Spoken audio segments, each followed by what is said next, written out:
Ladies and gentlemen, it's my very great pleasure tonight to introduce our former Nebraska Attorney General. Please give a big warm welcome to Mr. Don Stenberg.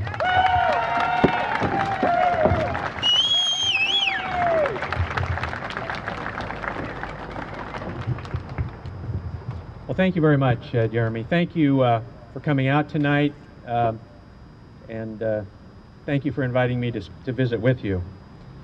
Freedom is a very important topic.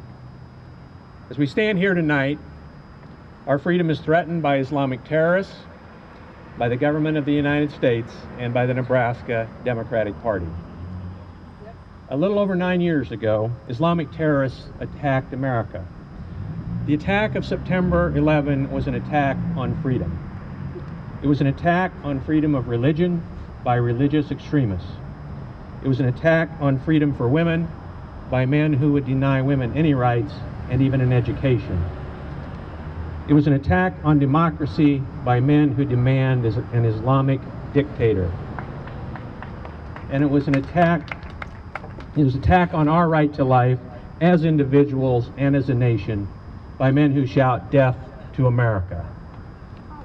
This threat to our freedom is real, and it continues to be a threat to our freedom today. If we wish to continue to live in freedom and security, we must defeat the Islamic terrorists who threaten our freedom and seek to destroy us.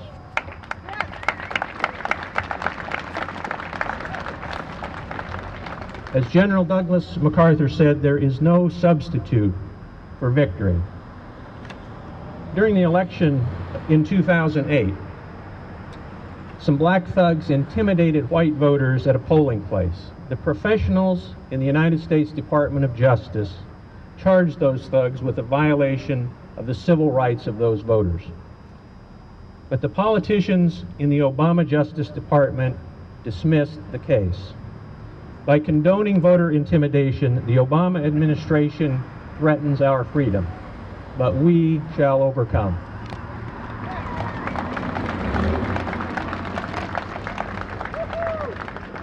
Here in Nebraska, the Nebraska Democratic Party threatens the speakers and organizers of this event with criminal prosecution for speaking here tonight. That threatened prosecution is a blatant violation of our rights to freedom of speech, freedom of assembly, and freedom to petition our government.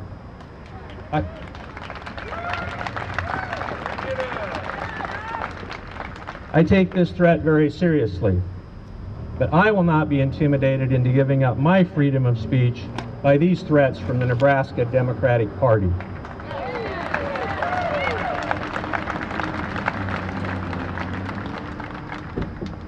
Intimidation of political opponents is how they do it in Venezuela and Iran. And now the Nebraska Democratic Party is trying to do that here in Nebraska, but we will stand up for our freedom.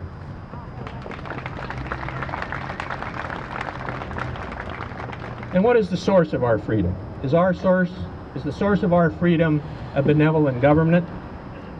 No, our freedom is not a gift from our government. As Thomas Jefferson said, the God who gave us life gave us liberty at the same time.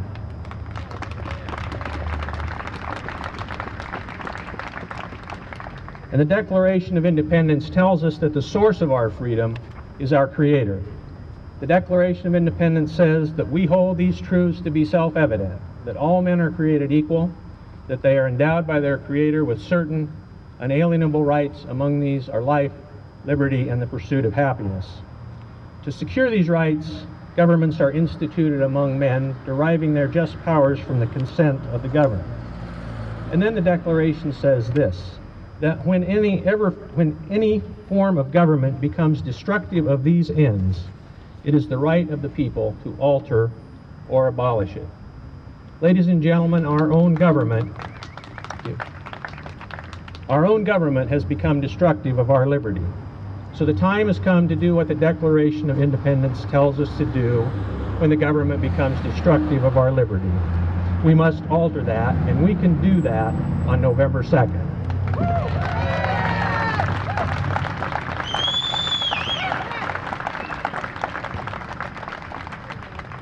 On November 2nd, we as a nation can throw out the Washington politicians who voted for a federal takeover of our health care. We can throw out the Washington politicians who want to impose European socialism on the United States of America. And we can throw out the Washington politicians who want to increase our taxes to pay for their wasteful programs. On November 2nd, we will alter the government of the United States.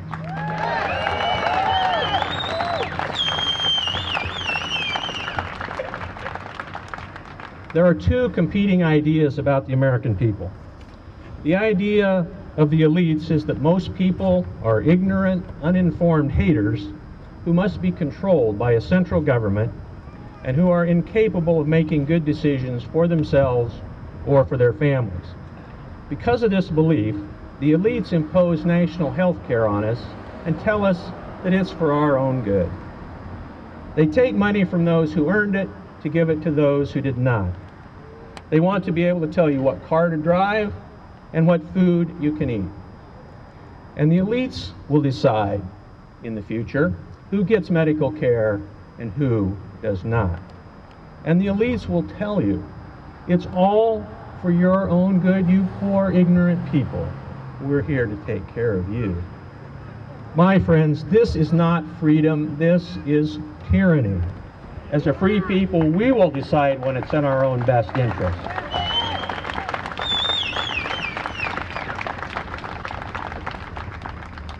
The other view of the American people is that they are intelligent, capable people who want the freedom to work and raise their families as they choose without government interference. For those of us who see the American people in this light, we believe in less government, lower taxes, and more personal freedom. Or as Thomas Jefferson described it, and I quote, "A wise and frugal government, which shall restrain men from injuring one another, which shall leave them otherwise free to regulate their own pursuits of industry and improvement, and shall not take from the mouth of labor the bread it has earned. This is the sum of good government," unquote.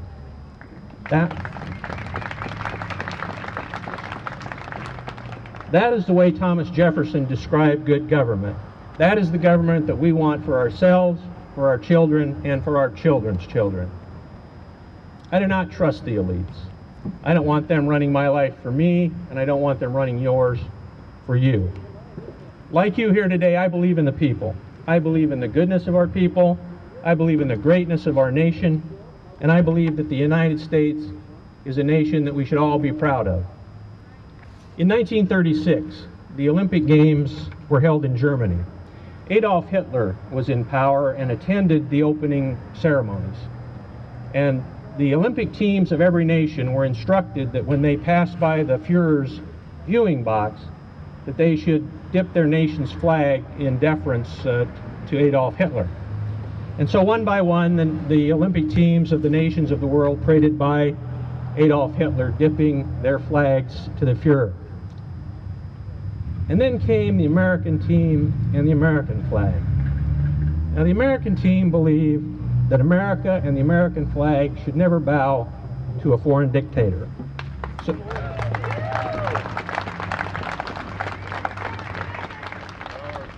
So they marched by Hitler with the American flag held high.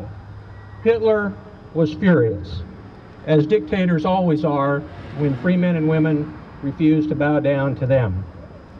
We need to restore the pride in America that the 1936 Olympic team had.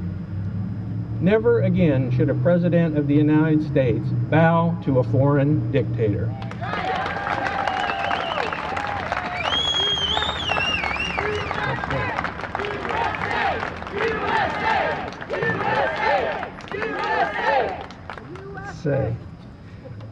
Never again should we have a president of the United States who apologizes for our country. We need a commander-in-chief who will defend our nation, not apologize for it.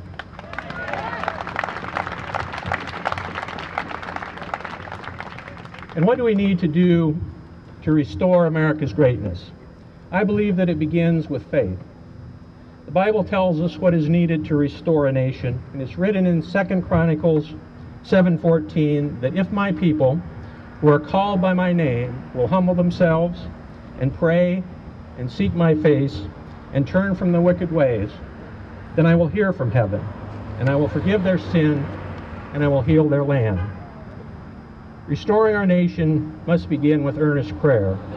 And when you go home tonight, please pray for our nation, pray for our freedom, and pray for the future of our country. Amen. Thank you.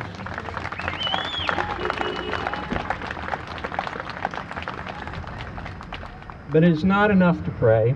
Every story in the Bible except creation involved men and women inspired by God who did what they were called to do. So what else in addition to prayer can we do to restore America? Number one is to vote. And number two is to encourage your friends and neighbors to vote as well. And what policies should we demand from our politicians to restore America? Secure our borders. No more bailouts. Cut federal spending. No new taxes. No more earmarks. Repeal the federal takeover of health care. Reject socialism. Support a strong national defense and stand firm in defense of the Second Amendment, in defense of life, and in defense of freedom of religion.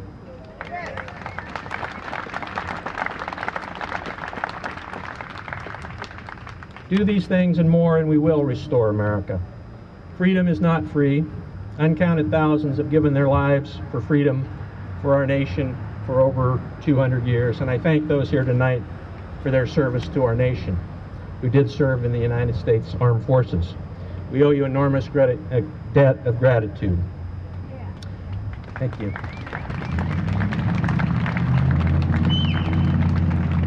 But all of us here today are called on to defend freedom by working to restore America. It will not be easy. The elites in Washington and the media will belittle you. They will call you names, and they have: teabaggers, bigots, racists, rednecks, Islamophobes, and worse.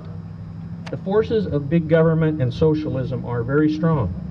They don't care what you think, and they don't want you to stand in their way. But if you love freedom, that is exactly what you must do: stand in their way.